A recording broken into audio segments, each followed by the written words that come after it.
ఏమండోయ్ బెండకాయ చేపలు పులుసు అడిగారు కదా అట్టుకొచ్చేసానండి. ఈ చేప ఓటం చూస్తుంటే కుసంత పులసలాగా అంటుందండి. నాకు తెలిసి పులసోళ్ళ డాడీకి సెకండ్ వైపు ఉంటుందండి, లేకపోతే దీనికి పులస పోలికలు ఎక్కడి నుంచి వస్తాయండి. ఈ చేపల పులుసు ఎలా చేయాలన్నది వీడియో చూస్తే అర్థమైపోయేలాగా ఎడిటింగ్ చేసానండి. మీకు ఇంకా ఏమైనా డౌట్ ఉన్నా కామెంటింగ్ లో అడిగేయండి, చెప్పేద్దాం. అన్నట్టు చెప్పడం మర్చిపోయాను, ఈ చేపను మా సైడ్ మ్యాన్ చేప అంటామండి. చాలా మంది అన్న నాన్ ఎజ్జోళ్ళనే కాదు కూసంత ఎజ్జోళ్ళని కూడా పట్టించుకోన్నా అంటున్నారండి. అండి మిమ్మల్ని మర్చిపోతే ఎలా చెప్పండి. ఇప్పుడు నాన్ వెజ్ వంటలు టేస్ట్ రావాలన్నా ఎజ్జాడితో చేసిన మసాలాలే వాడాలని మాకు తెలుసులేనండి. అందుకనే మీకోసం కూడా చాలా వంటలు రెడీగానే ఉంచానులేనండి.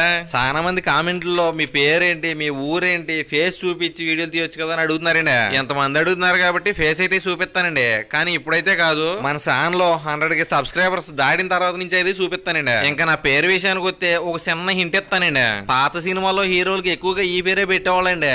ఇంకా మీరు గెస్ చేసేసుకోండి. అన్నట్టు అడగడం మర్చిపోయాను, నెక్స్ట్ వీడియోలో జున్ను పాలు లేకుండా